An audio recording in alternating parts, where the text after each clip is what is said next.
Dear students, do you want to get into the fascinating world of physics?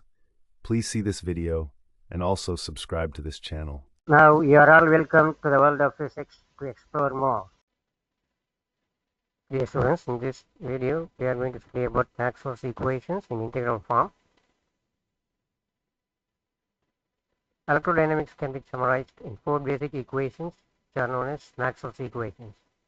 These equations are analogous to Newton's equations in mechanics. Maxwell's equations completely explain the behavior of charges, currents, and properties of electric and magnetic fields. These equations can be written in integral form or in derivative form.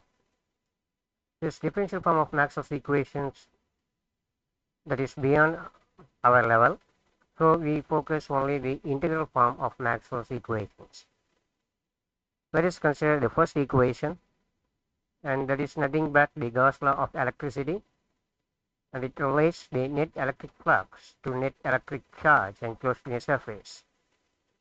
Mathematically, this is expressed as surface integral of E dot dA, which is given by Q enclosed, that is the charge enclosed, by epsilon naught, that is Gauss law for electricity that we have studied in first chapter. Here E is the electric field and Q enclosed is the net charge enclosed by the surface S. This equation is true for both discrete and continuous distribution of charges. And it also indicates that the electric field lines start from the positive charge and terminate at the negative charge. This implies that the electric field lines do not form a continuous closed path.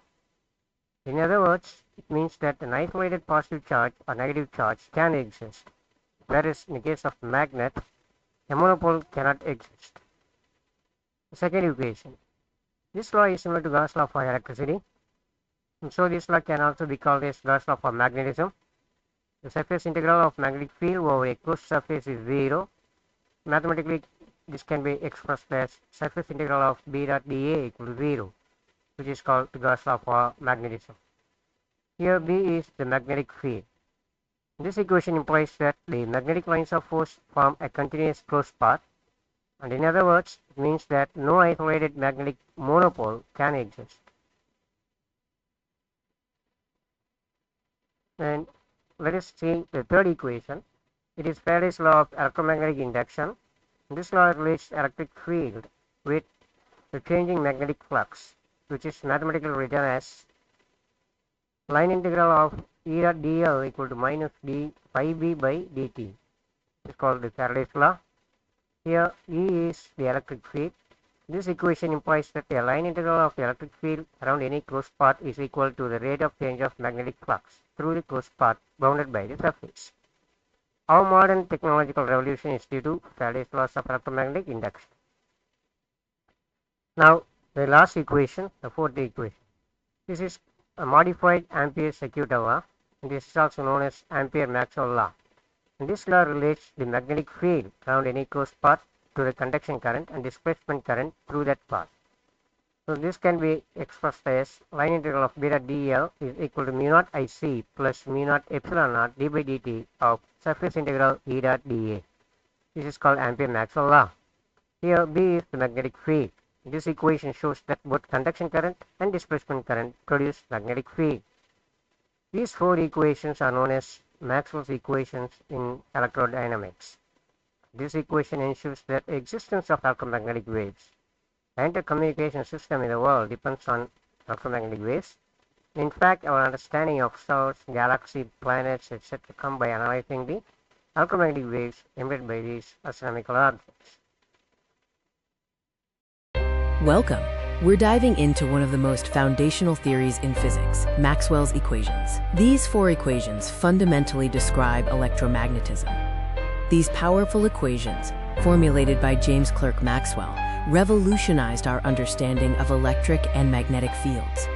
Maxwell unified all previous observations and laws of electricity and magnetism into four core, fundamental equations. These laws explain precisely how electric and magnetic fields are generated and altered by each other, as well as by charges and currents. Starting with equation 1, Gauss's law for electrostatics. The integral form is shown here. This law relates the net electric flux through any closed surface, the Gaussian surface, to the net electric charge enclosed within it. Essentially, it confirms that electric field lines originate from positive charges and terminate on negative charges. Equation 2 is Gauss's law for magnetism, which takes the form you see here.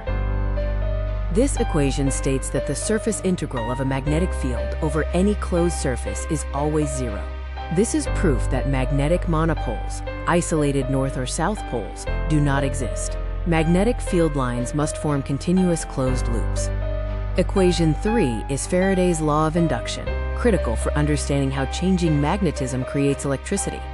Faraday's law describes that a time-varying magnetic field induces an electromotive force, or an electric field, in a closed loop. This fundamental relationship is the principle that allows electric generators, transforming kinetic energy into electrical energy. Finally, equation 4 is the Ampere-Maxwell law, the generalized version of Ampere's original law.